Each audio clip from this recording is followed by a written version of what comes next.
नमस्कार, साफ संदेश से मैं अनिल कौशिक।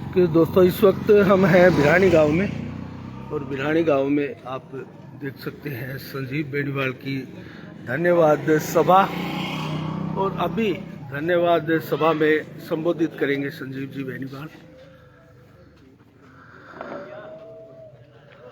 आज के इस सम्मान समारोह में हमारे मंच पर विराजमान पार्टी के हमारे मंडल अध्यक्ष आदरणीय दुन्नीराम जी, हमारे जिला परिषद डायरेक्टर आदरणीय पुरुषोत्तम जी, हमारे इस किसान मोर्चा के जिला उपाध्यक्ष संदीप जी, आदरणीय शिषपाल जी, पूर्व सरपंच साहब और मेरे साथ चल रहे सभी सम्मानित हमारे नेतागण, जनप्रतिनिधिगण, कार्यकर्ता बंधुओं, पार्टी के सभी सम्मानित हमारे पदाधिकारीगण, गांव के परम आदरणीय बुजुर्गों, मान और सम्मान के योग्य युवा साथियों, घरों में मेरी आवाज सुन रही माताओं, बहनों, प्यारे बच्चों, प्रेस के मेरे आदरणीय साथी और कार्यकर्ता बंधु,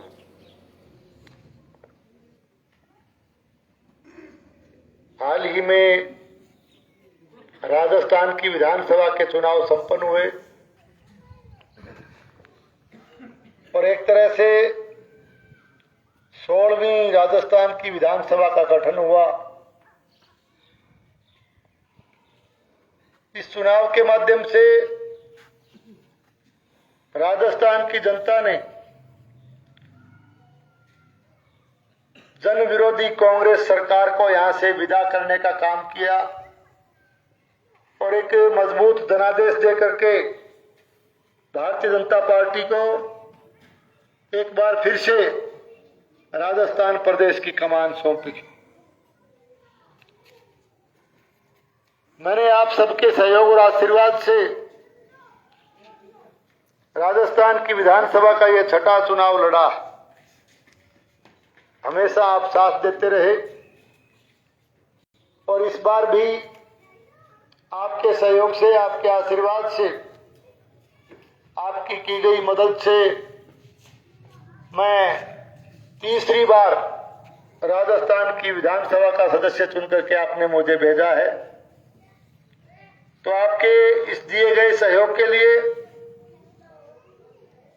आपकी की गई इस मदद के लिए और आपने जो भरपूर आशीर्वाद दिया, सहयोग दिया, इस सब के लिए मैं सभी मतदाताओं का, मेरे कार्यकर्ता बंधुओं का, बुजुर्गों का, नौजवान साथियों का, दोस्तों का, मित्रों का, प्रेस के साथियों का, माताओं बहनों का, आप सबका पार्टी की तरफ से और मेरी तरफ से तहे दिल से आपका बहुत बहुत धन्यवाद देता हूं, आपका बहुत बहुत आभार प्रकट करता हूं। और इस जीत के लिए मैं कहना चाहता हूं कि ये कोई जीत हुई, ये मेरी जीत नहीं है, ये अकेले कोई संजीव बेनीवाल की जीत नहीं है, ये भादरा विधानसभा क्षेत्र की जागरूक जनता की जीत है, कार्यकर्ताओं की जीत है, बुजुर्गों की, नौजवानों की, आप सबके सहयोग की जीत है। तो इस जीत को मैं भादरा विधानसभा क्षेत्र की जागरूक जनता को, मेरे कार्यकर्ता बंधुओं को और मतदाताओं को, आप सबको समर्पित करते हुए मैं इस जीत की आप सबको बहुत बहुत बधाई देता हूं।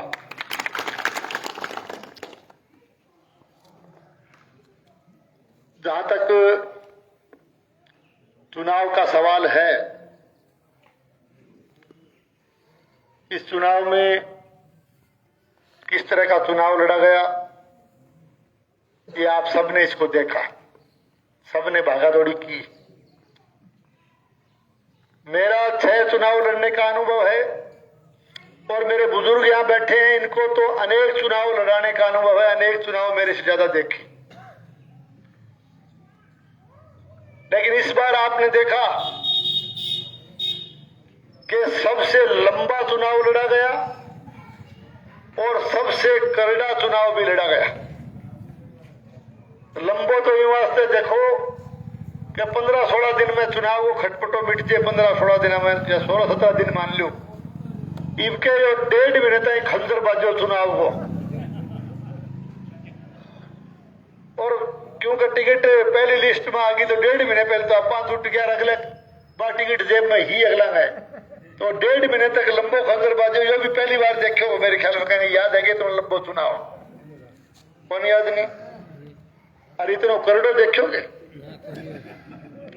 मैं परसों एक जगह बात करो तो मैंने एक कार्यकर्ता बोले हो तेरे तो करड़े चुनाव की लाग रही है, मैं करड़ी मतगणना देखी गए, करड़ी गिनती देखी गए। हाँ तो बोले ये चुनाव। और इस बहुत ही करड़े चुनाव में और बहुत ही संघर्षपूर्ण चुनाव में, जहां 1132 से चुनाव के अंतर से आप पार्टी अपनी जीती, उस स्थिति में आपने जो अपना निकटतम प्रतिद्वंद्वी था उसको 254 वोटों की आपने शिकस्त दी। 254 वोट आपने बढ़ के डाले, ये कोई छोटी बात नहीं है। ये 254 की लीड ने थे भी दिन बाद में मैंने कई साथी मिला, थोड़ी सी फिकाई, बोले यार थोड़ा रह गया यार, 254 को नहीं है 2054 में समान है, थार जीत गया, छोटी जीत को नहीं, चिंता ना करियो। और फिर गांव को कैंडिडेट खड़े हुआ, बात अलग है, वह कहानी अलग है, वो तो कोई बात कौन, चलो वहां आया हुआ एक न्यारी बात है। लेकिन मैं अगली बात है ना कहनी चाहूं, इस चुनाव में जैसा कि लोग समझते हैं, कई बार कार्यकर्ता विचार करते हैं कि हमारी लड़ाई, हमारी चुनावी लड़ाई लाल झंडे वाले के सामने थी, उसके साथ थी।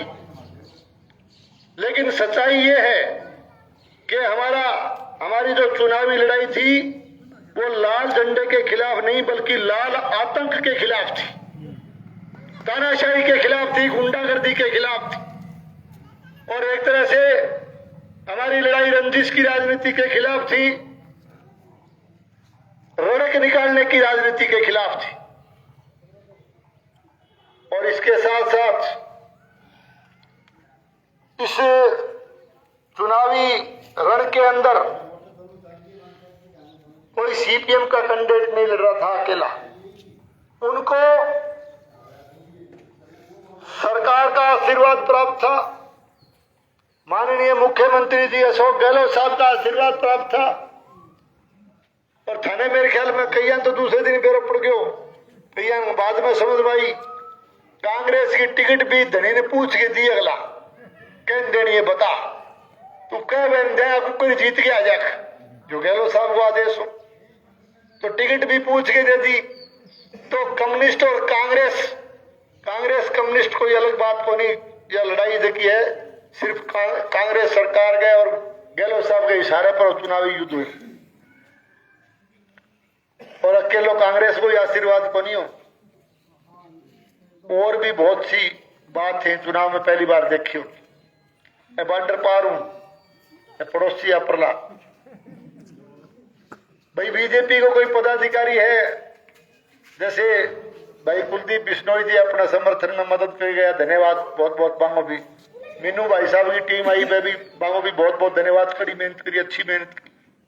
अपना बांध दो फिर वो तो कोई अपना किसान मोर्चा प्रदेश अध्यक्ष की रुटी। लेकिन और जो बॉर्डर पार वालों को समान हो, कांग्रेस भी बैठेगी आ रही है, कांग्रेस बैठेगी जो आ रही ना, बस कांग्रेस के समर्थन में कौन आ रही, बस सारी लाल आतंक के समर्थन में आ रही। एक चश्माड़ा है, वह चश्माड़ी पार्टी बाबी आ रही, तो बाबी कांग्रेस के समर्थन में या और के समर्थन में, बाबी कम्युनिस्ट के समर्थन में, बाबी लाल आतंक को समर्थन करेगी। एक सब्बी वाली पार्टी और है, क्या नाम है, जजपा जेजेपी जो भी है, वह पार्टी भी आ रही, तो सब भी तो दे रखी कहीं और नौजवान ने, लेकिन सब भी लगा हुआ कठे ताड़ो छोड़ रखे वहां घरा, वह भी नहीं लग रहा। अब 3-3 दल बॉर्डर पार जाए, देखो आप श्री में तो बांगे आंख कौन मिले, नजर कौन मिले, एक जगह को कौन पिए, अरे थोड़ा दिन में फिर तिरक बाण चल लगा 3 मांगा बढ़े देख लियो, लेकिन पूरे एक हो गए लग रहा सारा। और सगे लेवा आपका स्टोरिया कोई फतेवा तयेगा टोहाना तयेगा केवरो खड़े खड़े का स्टोरी आ रहा। और ये अपने प्रेस का साथी खड़े मोबाइल तो ही रखे फिल्म बनावे अपने के सारा जानकार बढ़िया सारा काम करे। आप पर भी कोई टिके भी केवरो खड़े खड़े ले रखे पत्रकार और केवरो कुण आ रहा पूरा देश लाग रहे हो। सीट तो है राजस्थान में 200, लेकिन सारी ताकत एक बहादुरा एक सीट पर लग। अब फिर थे न्यू को थोड़ी हुई जीत इन थोड़ी मानो थी, इतनी भजवेड़ में थोड़ी मानो। और फिर सरकारी मशीनरी का दुरुपयोग, प्रशासन का दुरुपयोग, सरकार का दुरुपयोग, धन का दुरुपयोग, धनबल भी पूरा एक तरफ लगा हुआ था। लेकिन धनबल और जनबल की लड़ाई में आखिर जनबल की जीत हुई।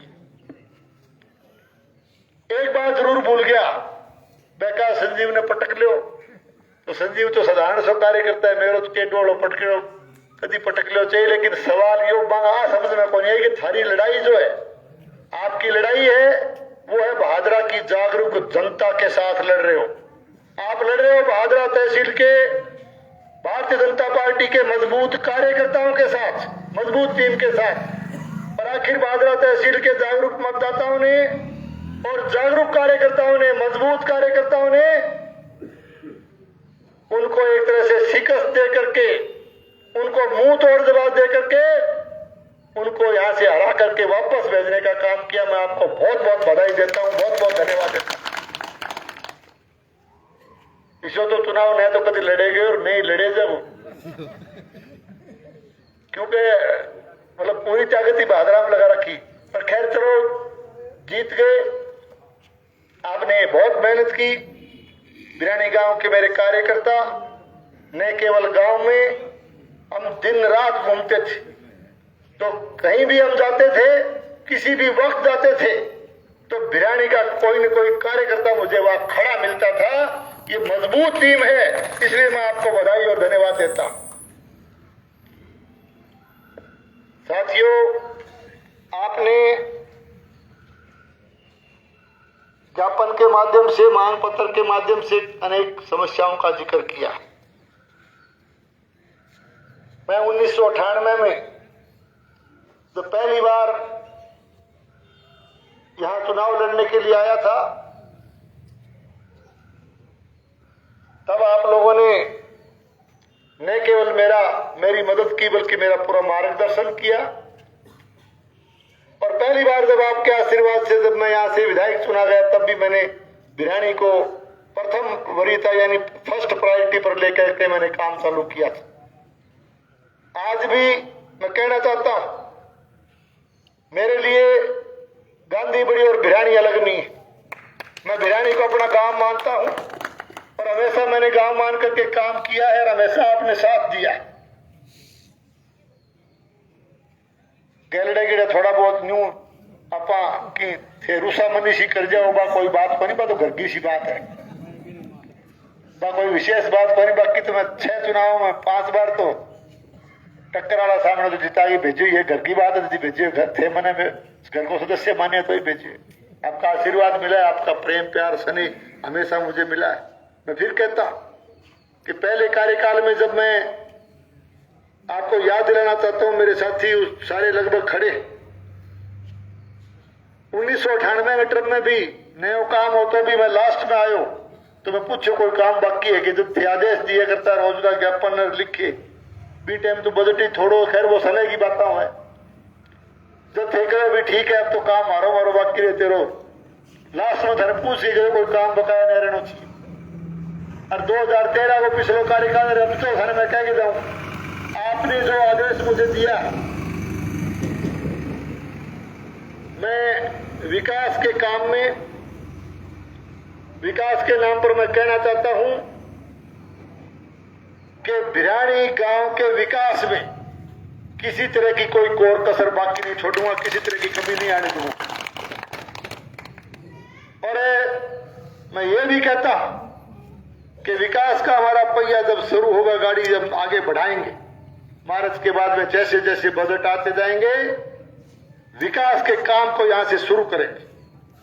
और आप लोगों को मैं कहना चाहता हूं कि प्राथमिकता के आधार पर जो भी काम आपने मुझे आदेशित किए हैं उनको मैं हल करने का प्रयास करूंगा। मेरे लायक किसी भी भाई का कोई काम हो, गांव का कोई काम हो, गांव की कोई समस्या हो, तो मैं आपसे निवेदन करता हूं कि आपके लिए मेरे दरवाजे 24 घंटे खुले मिलेंगे। आधी रात आकर के आप आदेश करना। और मैंने चुनाव में भी कही थी, फिर कह के जाता हूं कि मेरे लायक कोई काम हो तो सीधा आकर के आप आदेश कर सकते हैं। आपको किसी बिचौले की, किसी मध्यस्थता की कोई आवश्यकता नहीं पड़ेगी। ये बात मैं पुनः जोरदार शब्दों में आपसे निवेदन करता हूं कि आप आइए, आपके मान और सम्मान में किसी तरह की कोई कमी नहीं आने देगी। आपने यहां पहुंचने पर जो मान सम्मान किया, अभिनंदन किया, स्वागत किया, हमारा सहयोग किया, इसके लिए मैं आप सबका बहुत बहुत आभारी हूं। तहे दिल से आपको बहुत बहुत धन्यवाद देता हूं, आपका आभार प्रकट करता हूं। कार्यकर्ता बंधुओं से कहना चाहता हूं कि अभी पार्टी को मजबूत करने के लिए हमें बहुत काम करना है। लोकसभा के चुनाव बहुत नजदीक हैं। अभी से आप लोकसभा चुनाव की तैयारी में जुट जाएं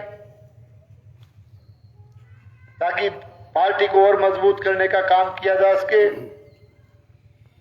आज हमारे देश के यशस्वी प्रधानमंत्री, हमारे यशस्वी नेता आदरणीय नरेंद्र मोदी जी लगातार इस देश को मजबूत करने का काम कर रहे हैं। मोदी जी जब से इस देश के प्रधानमंत्री बने हैं, हिंदुस्तान का मान और सम्मान बढ़ा है। पूरी दुनिया में हिंदुस्तान की ताकत बढ़ी है। निश्चित रूप से मोदी जी किसी ताकतवर देश में भी, बड़े से बड़े मुल्क में भी जाते हैं तो वहां का राष्ट्राध्यक्ष हमारे प्रधानमंत्री जी के स्वागत में जिस तरह से पलक पावड़े बिछाता है, वो इस बात का प्रमाण है कि मोदी जी के नेतृत्व में हमारे भारतवर्ष की ताकत को दुनिया ने एक तरह से मान लिया है।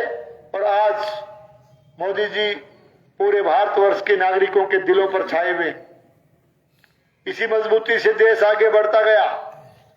हम लोग मिलकर के सब प्रयास करें कि भारतीय जनता पार्टी की सरकार के अंदर में एक बार फिर से बने, मोदी जी को मजबूत करने का काम करें। इसी मजबूती से यदि देश आगे बढ़ता गया तो एक दिन ऐसा आएगा कि मोदी जी के नेतृत्व में हमारा देश, हमारा भारतवर्ष पूरी दुनिया पर ताकत के साथ राज करने का काम करेगा। इतने मजबूत प्रधानमंत्री जी के रूप में हमारे देश के यशस्वी नेता काम कर रहे हैं। आज मोदी जी एक संकल्प के साथ इस देश को आगे बढ़ा रहे हैं कि देश की आजादी के 100 साल पूरे होने पर 2047 तक हमारा देश एक विकसित राष्ट्र बने, विकसित देशों की सूची में हमारा नाम शामिल हो। इस संकल्प के साथ प्रधानमंत्री जी इस देश को आगे बढ़ा रहे हैं और विकसित भारत संकल्प यात्रा के रूप में मोदी जी की गारंटी का रथ आज हर ग्राम पंचायत में जा रहा है, हर क्षेत्र में जा रहा है।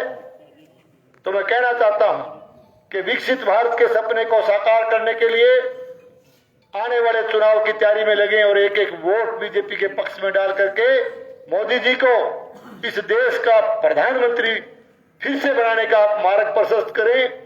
इन्हीं शब्दों के साथ आप सबके इस चुनाव में दिए गए सहयोग के लिए, आपकी की गई मदद के लिए, आपके दिए गए आशीर्वाद के लिए आप सबका आभार प्रकट करते हुए और आज यहाँ पहुंचने पर भी आपने ये कार्यक्रम का आयोजन किया है, मान सम्मान अभिनंदन किया, सहयोग किया, इसके लिए आपका पुनः धन्यवाद देते हुए बात पूरी करता हूं।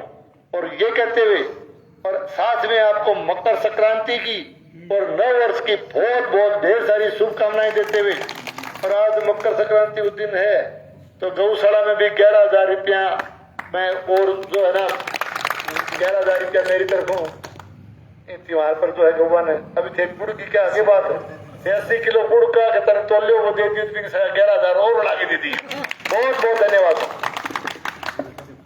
बहुत बहुत धन्यवाद विधायक जी। अब सुरेंद्र के घड़ा खाड़ा प्रोग्राम है और एक बाद में उरू मदन शर्मा के प्रोग्राम है। तो ज्यादा से ज्यादा तो संख्या दोस्तों में आपने देखा संजीव बेनीवाल की धन्यवाद यात्रा।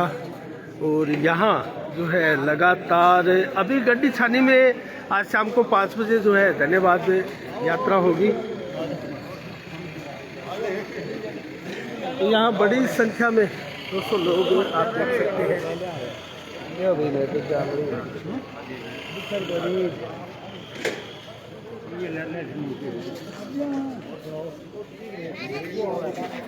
इसी के साथ साफ संदेश से मैं अनिल कौशिक, नमस्कार, जय भारत, जय जय राजस्थान।